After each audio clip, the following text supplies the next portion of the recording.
A lot of people ask me, Mike, what's your background?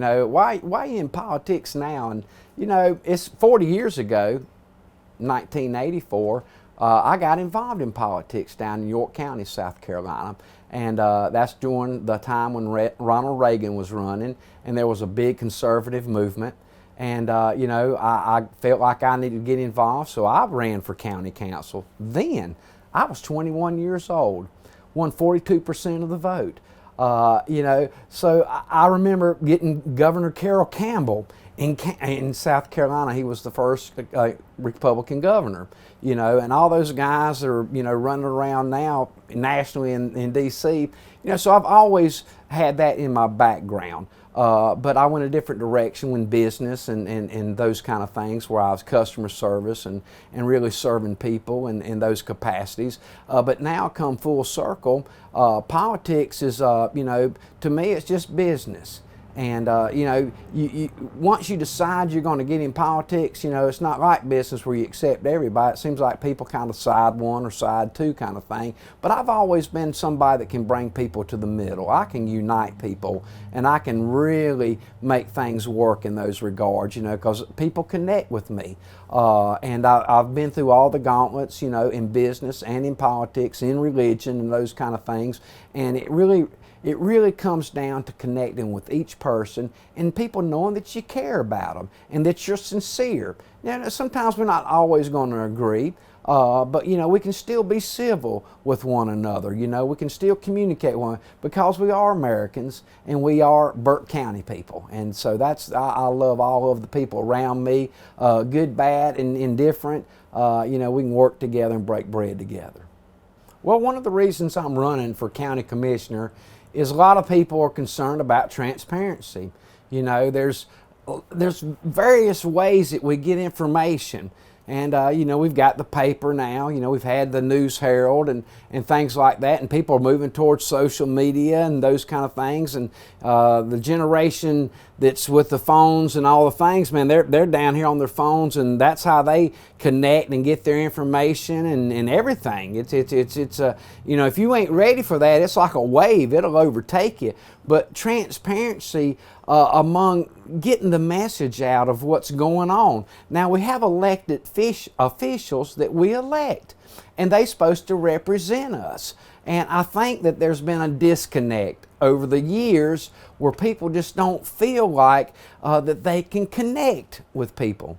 I feel there's a disconnect with the citizens, and a lot of times with our public officials is, I don't know, as a business person, I'm always walking the streets, going to the restaurants and things like that.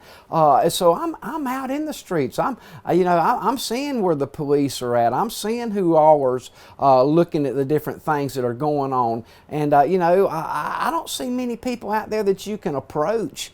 And people like to be private, and I understand those things. And, when people having, I like people to be able to come up to me and our family, and, because my wife, Samantha, a lot of people know her from Aldi.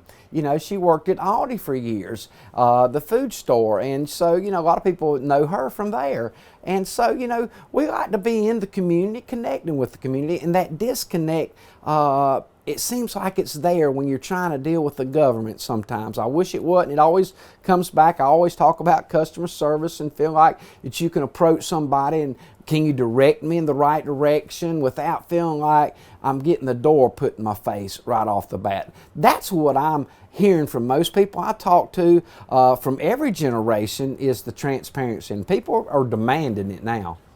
Well, one of the things that I hear from the citizens of Burke County is the mental health issues that we're dealing with, and that's rampant in our society. We all got people that we deal with in our homes and families, and I've dealt with people with bipolar and so many different things that we're trying to help people with.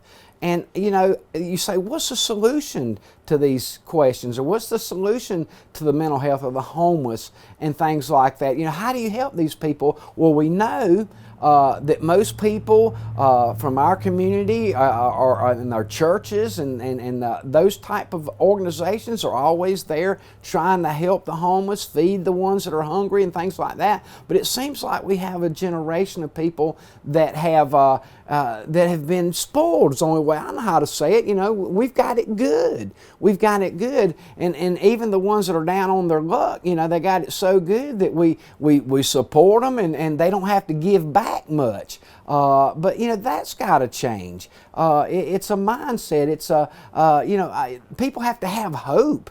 You know, that's the only thing I see that can change. And where does that hope come from? It comes from, you know, all the infrastructure we have of the churches and families and things like that that can inspire people, help people. And there's all kind of programs out there that help people get on their feet, but people can't stay where you're at. You know, that's just the way it is. You know, you reap what you sow. You know, you got to increase. It's always about increase. You can't bury your talent. You got to use it. And I believe that's for every person. And everybody's got to have their dignity, and they've got to have hope. And that's where it starts at. I believe that's a big issue. Well, the only thing I know to do when it comes to dealing with the homeless and the people that are on the streets, you know, I don't like people coming out from corners and stuff like that. First of all, we have to deal with everybody individually.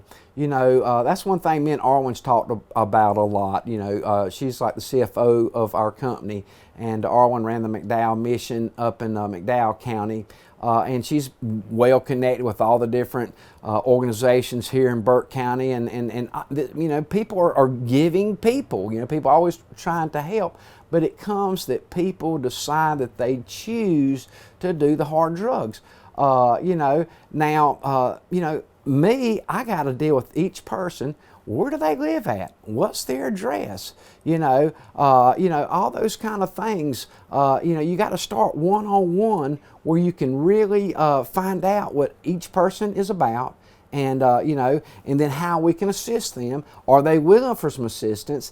If they're not willing for assistance, you know, I don't know those steps completely, but I know what most good people, they don't, you know, I'm really trying to help the people that have been doing good for so long. I love everybody. I've got mental issues in our family and stuff like that, and, you know, we're raising a son that's, you know, that has those things. A lot of people are.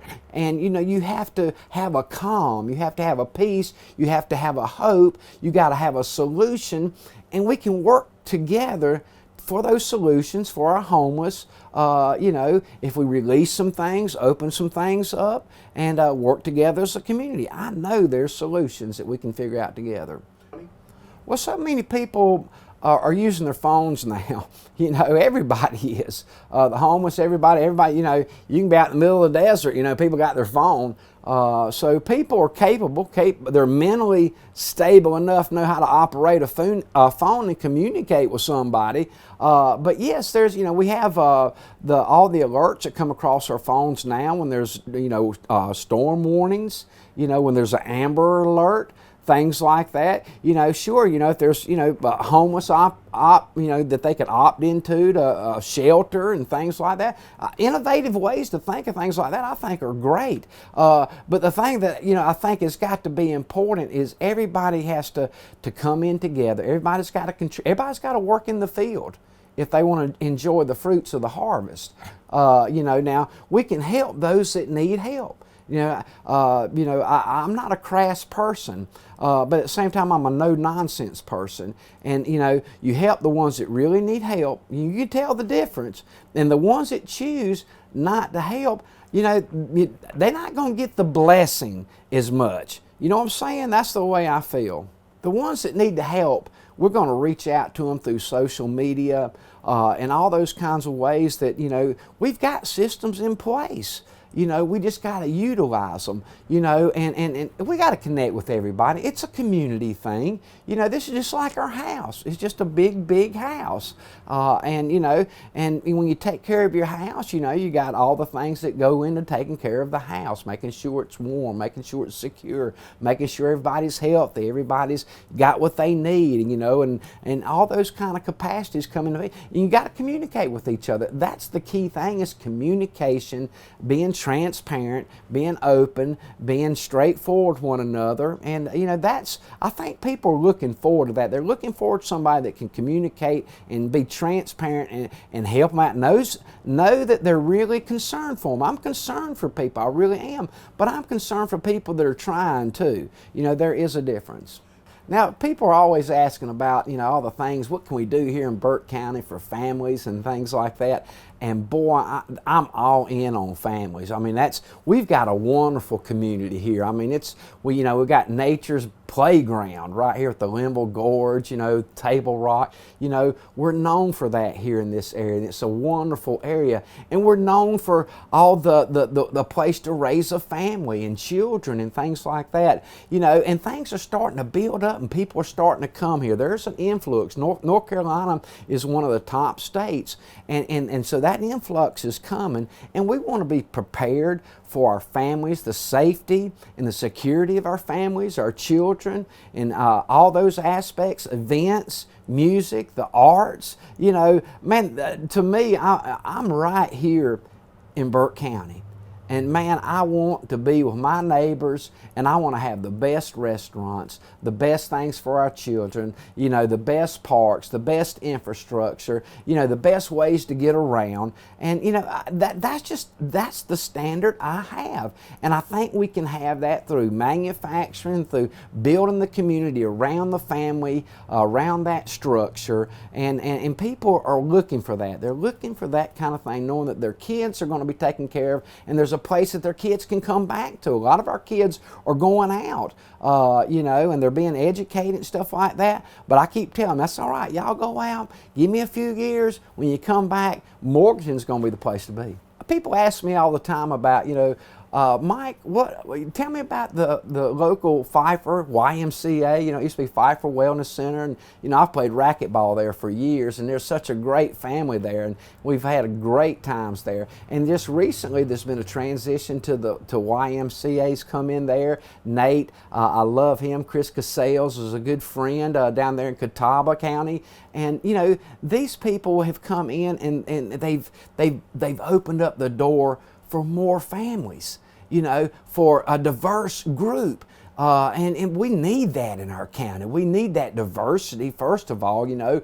And man, that's what the Y brings, man. They've got a reputation for that. And I love that. All the different amenities. You know, we love playing racquetball, and they've got all kind of things. They got, you know, classes there for the adults and for the kids, and they got CrossFit and all the different things that people do now. And it's in a wonderful environment. They got a pool. I love Pfeiffer YMCA and the family YMCA there, and I'm excited that we've got that in the community. Well, people talk all the time. We play racquetball, you know, but now pickleball's coming into the picture. I mean, you know, when everything was shut down, you know, even at Pfeiffer YMCA, you know, we couldn't play racquetball there for a while, so we've started into pickleball. Come to find out, you know, we're kind of late in the game. Then we had a lot of racquetball players start playing pickleball, and you know, pickleball is the real deal. You got all these tennis players that've been playing tennis forever, and they come in with pickleball, and it's like playing ping pong on a table that you're out there walking on, and it's anybody can play it. And I can see how it could be in all the schools, but it's taken off like wildfire all over the country.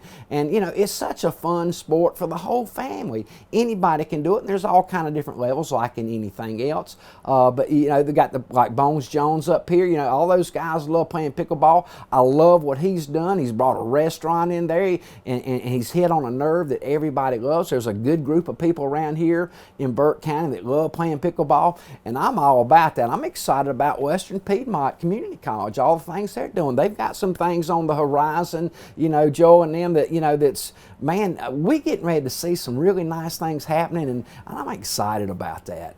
a lot of people ask about, hey, what's the accessibility of all citizens being able to play pickleball or whatever, you know, and you know, I'm all for that kind of thing. I think, you know, I think we've got a lot of good bones, you know, even our parks, our recreation, things like that. But, you know, I'm excited about bringing some more to it, you know, the bringing where all the community can get out there, even if it's bad weather, they can play under covered courts and things like that. And I think people are looking to do that, you know, with their families. And yeah, I can see that being done easily, is bringing even our parks up to another standard. They've got some things going on that's awesome and good, but you know, I really want to bring, that's where I come from, the manufacturing and the business end of it. You know, I want everybody to come up. I want the parks to come up, the streets to come up, the people's finances to come up, the services to come up. It's easy to me when you look at it that way. And so, yeah, I want everything to be for the community, and I don't want it to be just like, well, doggone, we got to wait an hour because it's so crowded. Man,